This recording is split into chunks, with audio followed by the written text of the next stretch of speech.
It's live. Hi everyone! Welcome to Friday Live.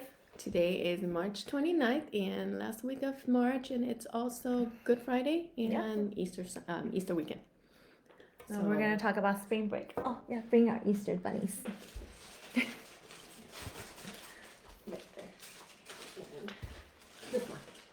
Okay, so before spring break, I think today's Good Friday. So Good Friday, usually I am so religious or not religious. I think Easter for me, it's kind of like a mini Thanksgiving.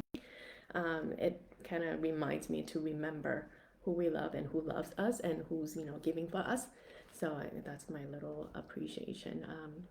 Yeah, for people around me, and that leads to spring break. Spring break. So Easter for me is spring break. Well, and like all the Easter festivities.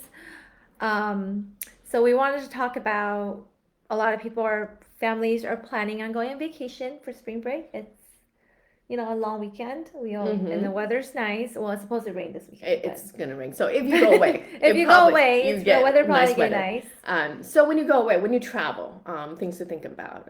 Things we would like to remind. Guardianship.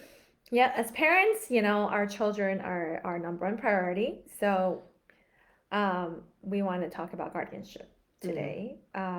What happens when you travel with your kids or when you don't travel with your kids? Sometimes, we need a little break. And so different scenario could happen, right? So if you travel with your kids, so you have the whole family traveling together, there's possibility, okay, that something will happen to either anyone in the family, and there's a possibility that your minor children would be left to would require attention that you are not able to give. Or if you don't travel with your minor children, okay, if you do go on a break and you travel with your kids, who is taking care of your kids? Now, what kind of instruction or what kind of liabilities the caretakers have? It's something to think about. So we always talk about guardianship. There's a formal document for permanent guardianship. That's like if you're going to be away for a long time, or if you're not able to care for your kids, and that's separate from a temporary guardianship where it's something informal, like if you were to travel without your kids for work or even for like baby moon or something, second honeymoon, whatever it is. So when you leave your child in the care of another person, they're under somebody else's guardianship. And what should you think about? What should you prepare? And who you should leave them with? I think that's what we're talking about. So even before like the actual legal document, even before that, you got to think about maybe like healthcare wise, medically, what kind of attention is needed, or what kind of like living routine you would like, and how would you like your caretaker to actually oversee all these responsibilities. Everybody's standard of care is slightly different, and what is the most basic you as parents would like that to carry out even in your absence. So I think that's something for parents to think about if you're leaving your instruction for your nannies, or if your parents are helping you to take care of your children. Maybe you want to set those out clearly instead of just maybe assume that they are in their house and they would have everything that they need. They may not, or your caretaker may not be in that position and like as comfortable as you to carry out all those daily functions that you would assume is pretty standard.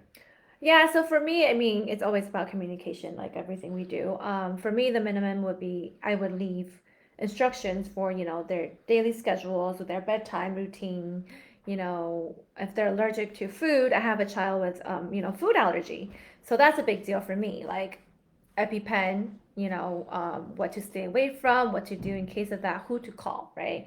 Who are the, insurance, medical information, the closest doctor's office that we go to, and depending on who I leave them with, I will leave them contact information of somebody else, like that they know, like another relative, that's closest relative. If I can't drive them there, like who's gonna drive them? Right, all the backup caretakers. Yeah, so like emergency contact list, medical information, daily routine, and some people, I mean, at least, and then letting them know where everything is, like if you have documents prepared, you know, not just numbers, but like, where you keep your medicine or, Yeah. yeah, all this That stuff. instruction, like medically, is actually really important for even if you're traveling all together. Just in that scenario that was giving, just in case that you were not able to do that, somebody else took over taking care of your children while on trip. That's even more important because you are not in home, right? You don't have the ease of going to the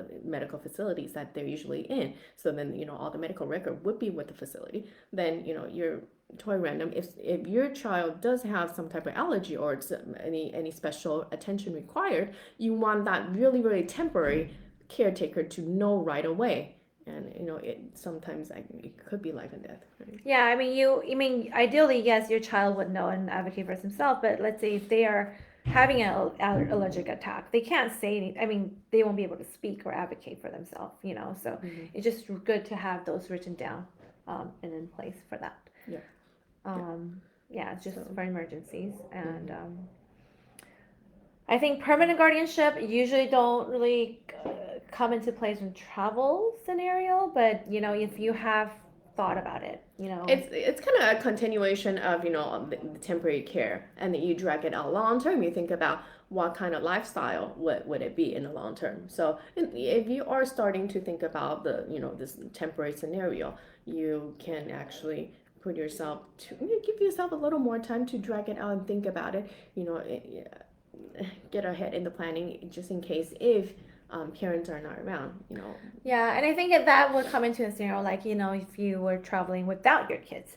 I mean, we don't want anything to happen to you, have a safe trip. But just in case, like what if something does happen? Like it would give you the peace of mind knowing that you already thought ahead of time and you have somebody, if you weren't going to return, knock on wood, that, that's already planned for you.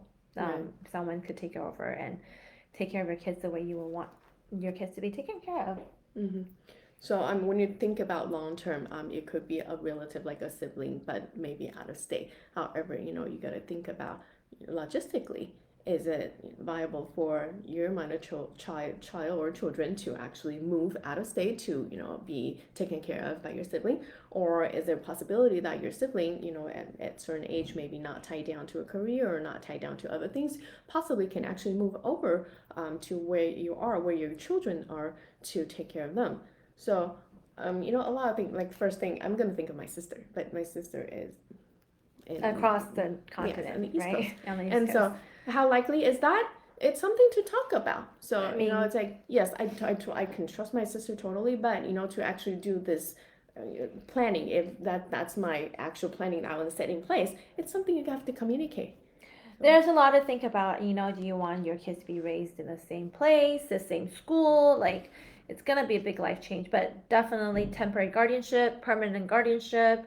You don't want to wait for the court to decide or have potential people to fight over that in court while your kid is, without parents. Right. And this long-term thing, it does grow with you. So, I mean, at this point, I would appoint my sister as a long-term, like permanent guardianship in the event that, my husband and I are not here. But in a couple more years, something may change.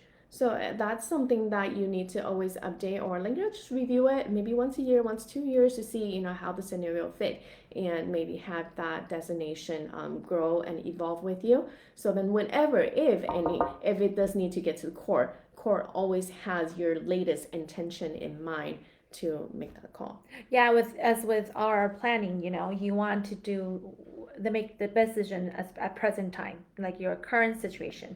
Who is the best person? I mean, our life changes. We might encounter other people. Our kids might change. They might have a say. They might have their own thoughts about that later on when they get older. So that's bound to change, just like all aspects of your planning, financially and personal planning. So you can always only make the decision as what your current situation is, your current scenario, as much best as you can. Mm-hmm.